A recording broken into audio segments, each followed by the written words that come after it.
Cool. So, necks, wrists, ankles. Let's start off with our necks. We're going to do a few different positions with them.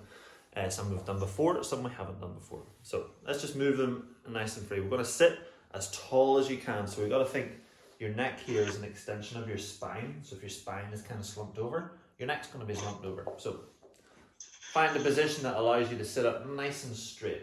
If it's cross-legged, cool. If that's legs out in a straddle, that's cool. If you need to raise your bum up a little bit, that's fine.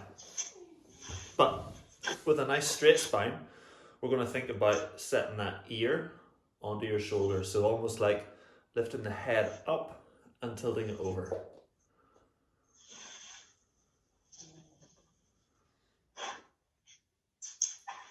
Nice. Then we'll do the same on the other side. Again, lifting that head up and tilt it over.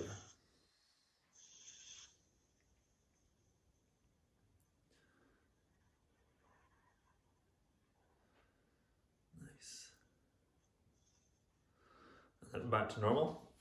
And we'll try this time to shoot the top of the back of the head up and forward. So you're putting your chin as close to your collarbone as you can. So really trying to like in there rather than sticking it down. So hopefully feeling some of those back muscles stretching a little bit as well.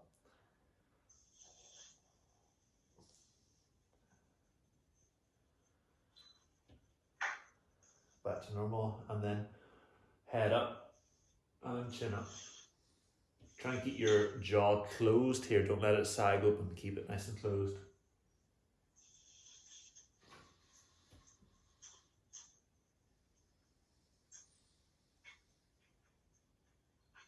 Nice. Then similar to what we did a few weeks ago, we'll try and combine some of those together. So sitting tall, we're going to go forward and left. So we're thinking about lifting up and forward and over to the side.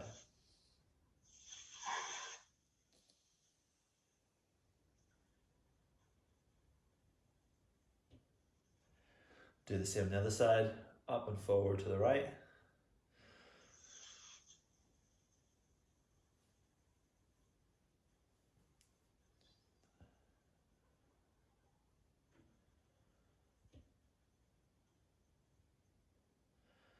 Back to normal. Lift it up, tilt it back to the right, keeping that jaw nice and closed.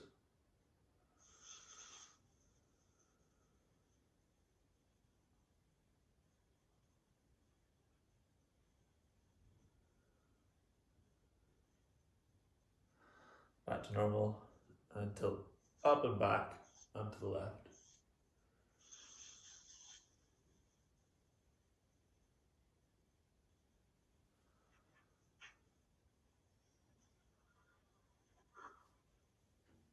And relax.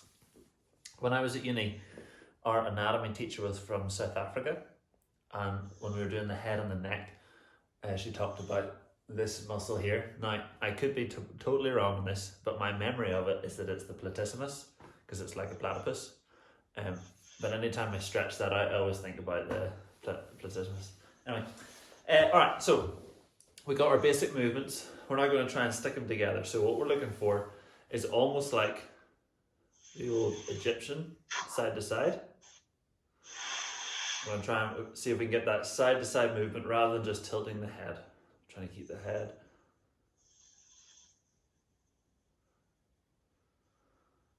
Keeping that body nice and still, pushing the chin over as far as you can. Sarah, see if you can keep that body a little bit more stable. And then we'll do the same forward and back. So pushing it forward, bringing it back.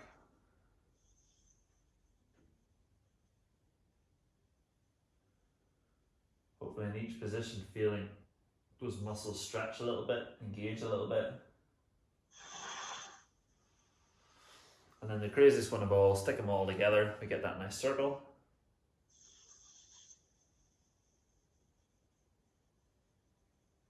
And this is where it's tempting just to roll the head, but we're trying to keep that head nice and vertical as we go.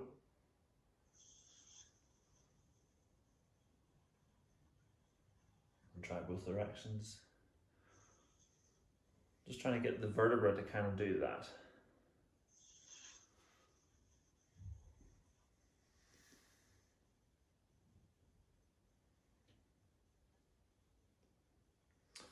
That is way harder than I remember. Cool. So, let's give our neck a little break. We'll start moving down to our wrists. So, if we're thinking working at a computer at a desk, that head tends to tilt forward and those wrists end up stuck in this position. So we need to do a little bit of extension, also balance out with some flexion. So, find a comfy position kind of on all fours. We're going to grab our spot on the floor. And just going to double check that that's actually going to be in frame. Yes, yes it is. Cool. So with our hands on the floor, we're thinking about elbows rotating. So we're thinking elbows out, elbows forward, elbows out, elbows forward. Arms stay straight the whole time. We're just rotating those elbows.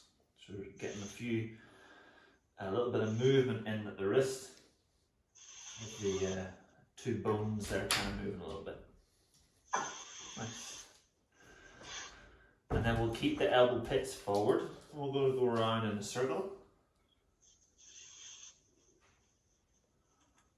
Keeping the hands nice and flat on the floor. As your shoulders come behind your wrists, keep the knuckle pushed onto the floor. As you go forward, keep the elbows straight. So you're really learning to keep pressure through the hand, no matter where your body is. Change direction if you haven't already.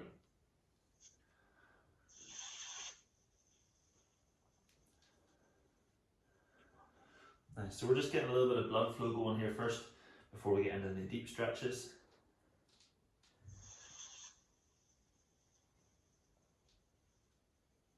Nice. And then, this one's not going to feel too hot. We're going to go other way around, back of the hand. I tend to pull my hands in closer to my knees for this because it's a little bit spicy. Try to scoop those elbows forward a little bit, and we'll do that same little circle all the way around.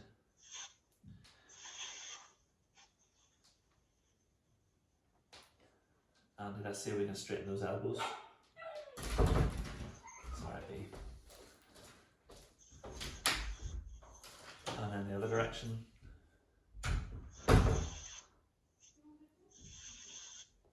Especially if we're struggling with like front rack position and stuff, our wrists tend to take a bit of a beating. So making sure that they're in good health is a good way to limit that. And relax. Okay, so a little bit different. Instead of rotating the elbows, we're going to keep the elbow in place as best we can and rotate the hand. The elbow will have to move as well, but we're trying to do almost a full 360 with that hand. I'm going to do one hand at a time here. Trying to keep the arms straight.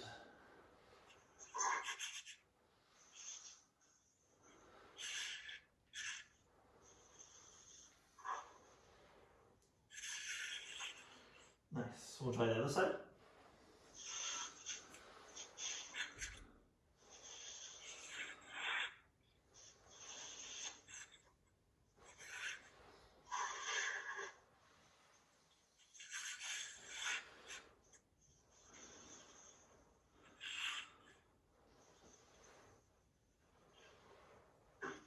Lovely.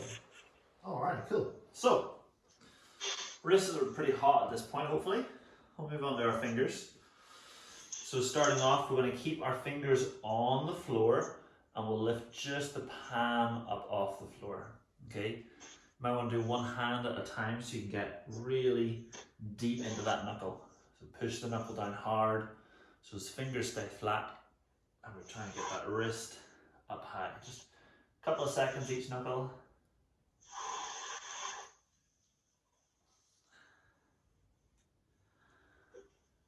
You guys find that both hands are the same, or do you find a difference hand to hand? That's the same? Same, I think. Me. Cool. Cool. And then, if I try and show you from the front, we're going to go up on that same position, but we're going to roll in towards the index finger and then out towards the little finger. So we're trying to roll side to side on that knuckle. Maybe we're getting into the corners of the knuckle. If you find a gnarly bit, try and spend a bit more time there. Otherwise we'll just move side to side.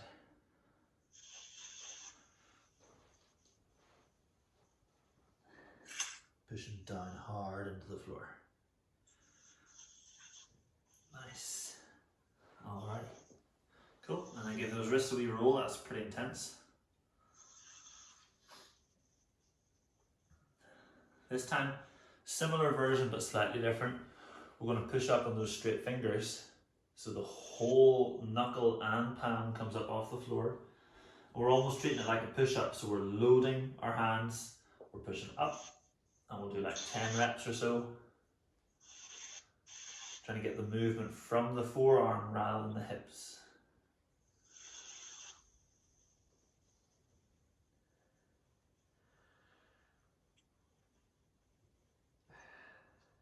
Ooh. Nice. Now we'll do two fists. We're thinking about like holding on to parallettes, and on those parallettes then we want to tip them forward and then tip them back. So forward on the index finger, back on the little finger. Just be super careful here. You're not trying to go onto the thumb. You want the thumb away, so you put the weight through that first finger there. And again, like 10 reps.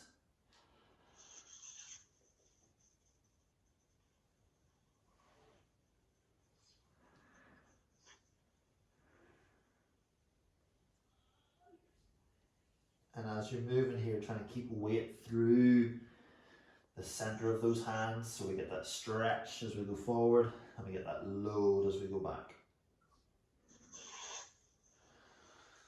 Nice. And then, a bit like earlier, we're going to go on the back of the hands. Going to give those fingers a little wiggle.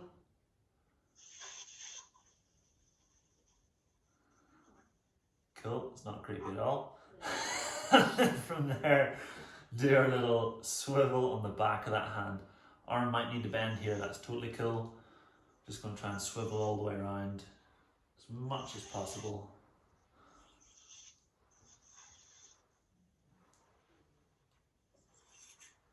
If you had hairy hands before, they might not be so hairy now. Let's try the other hand.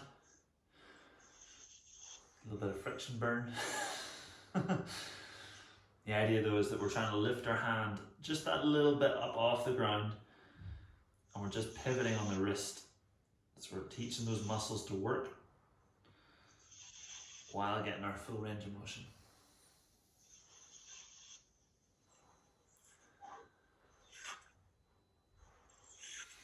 Lovely. And then again, just roll those wrists out. Just get a bit of blood flow back again. Both directions.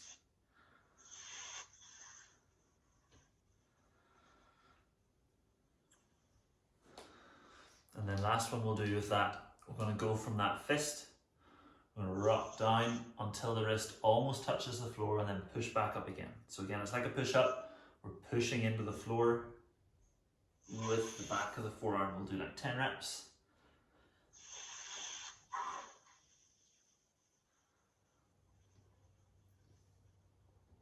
Try and keep that tummy engaged as you go here so you get a nice load through those forearms.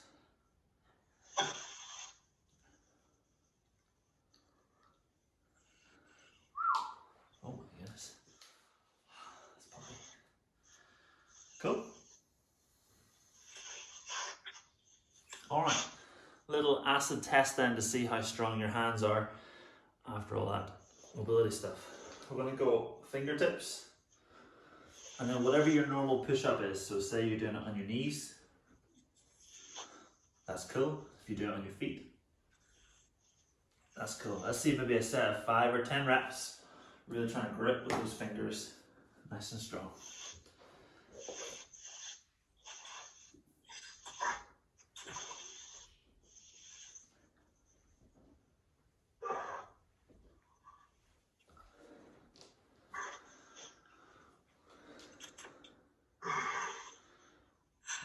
Sarah, if you try and tuck your elbows into your side, so you'll have to send your body over your wrists more.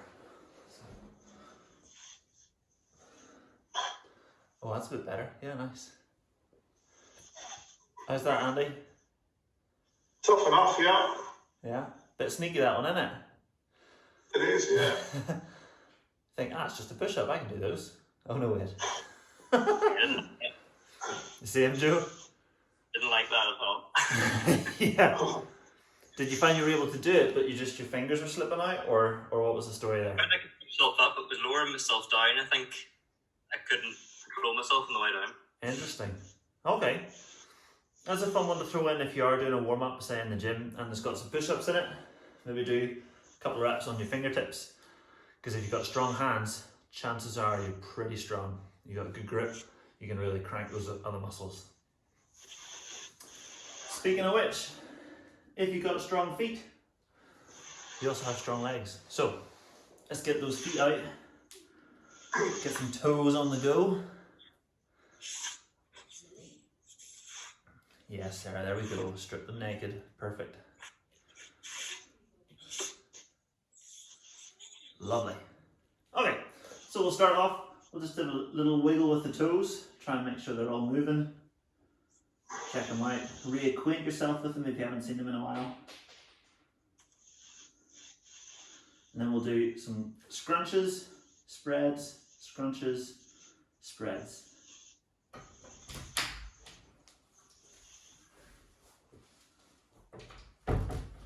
Like you're trying to pick something up with those toes and then throw it away. Nice. Cool. And then I'll show you here with one foot. If we go, this is kind of right angles. If you were doing yoga, most yoga stuff is done at right angles. But we're going to go from there into ballet. We're going to really point as far as possible. Sorry. Trying to get the bottom part of your calf working. So you're pulling that heel to your knee. Really point, and even straighten that leg if you can.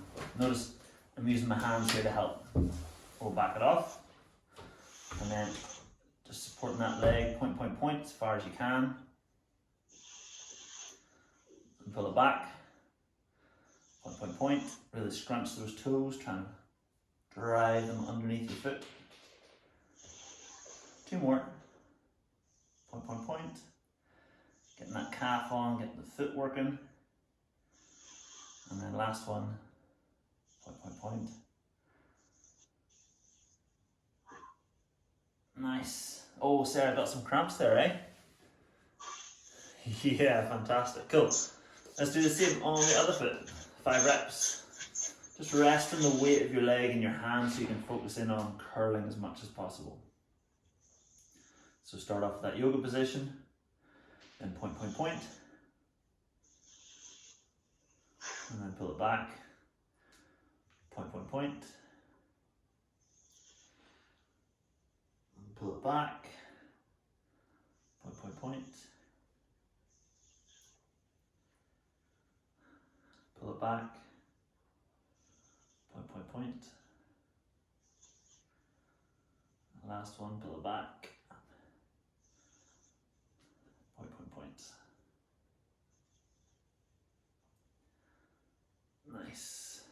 Nice. Cool. So you're going to get your hand, you're going to stick it on your toes. You're going to actively try to curl them over. So really try and almost touch them to the bottom of your foot.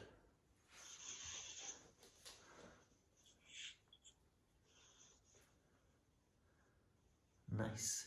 Any pain with that, or is it all good? All good? Okay. Cool. Now, we're going to try and keep that position as we point forward. Oh my goodness. There we go. Straight away. Cool. So we're going to curl them over, and then as we point that foot, try to keep them pulled under that foot. So we're getting that nice. It's hard to show that actually. Getting that kind of stretch forward. Hopefully get that stretch kind of on the front of the shin. As you're really trying to get that nice long ankle. We'll do the same on the other side.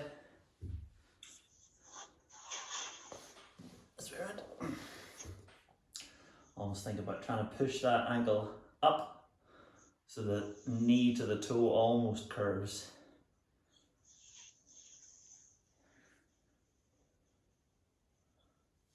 And did that feel a bit special?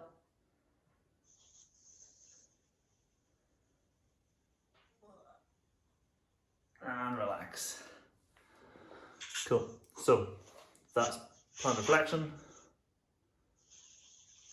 dorsiflexion. I'm going to pull back this way around. So if normal position is kind of 90 degrees whenever you're standing, I'm going to actively pull it back and try to pull that toe as close to your knee as possible.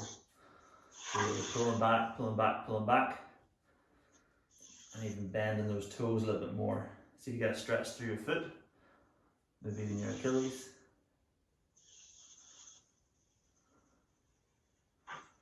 The harder you pull here, the better, because your legs are pretty strong. They can take a fair amount of work.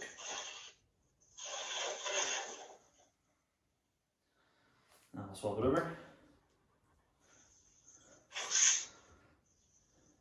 Same idea, really pull, pull, pull, pull, pull back as hard as you can.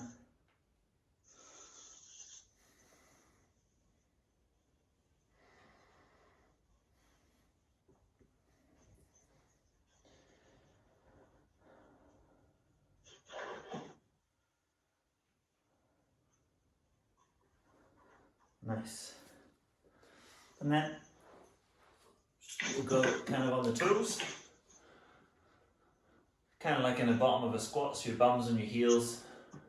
You're just going to wheel around a little bit.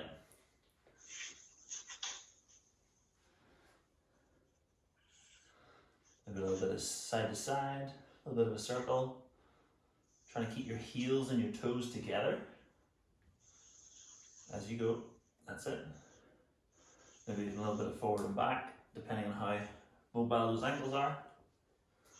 You need to use your hands on the floor, that's totally cool.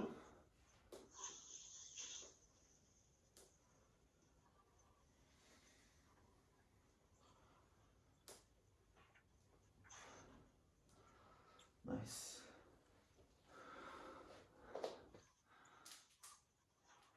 Lovely. And then one last thing to finish now, those muscles are kind of warmed up.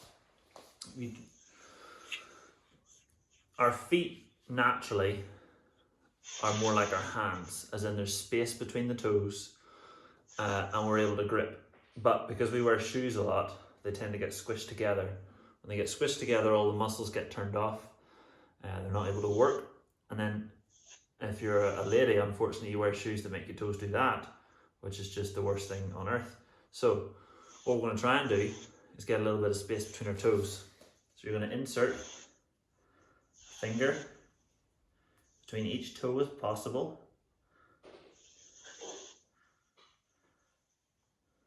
And just hold that a little second if you can. If you can't get them all in, don't worry. If you can just get the tip in, that's cool. No jokes intended. Try and get down closer towards your knuckle if you can. The closer to your knuckle you get, the more space you have between your toes. You can get things called toe spreaders. Sarah, you might have used similar things before when you're painting your nails. They're really, really good for just creating that space, allowing those muscles to kind of do what they need to do. We'll do the same with the other foot, and that's us basically done. Same idea, trying to get those fingers between those toes.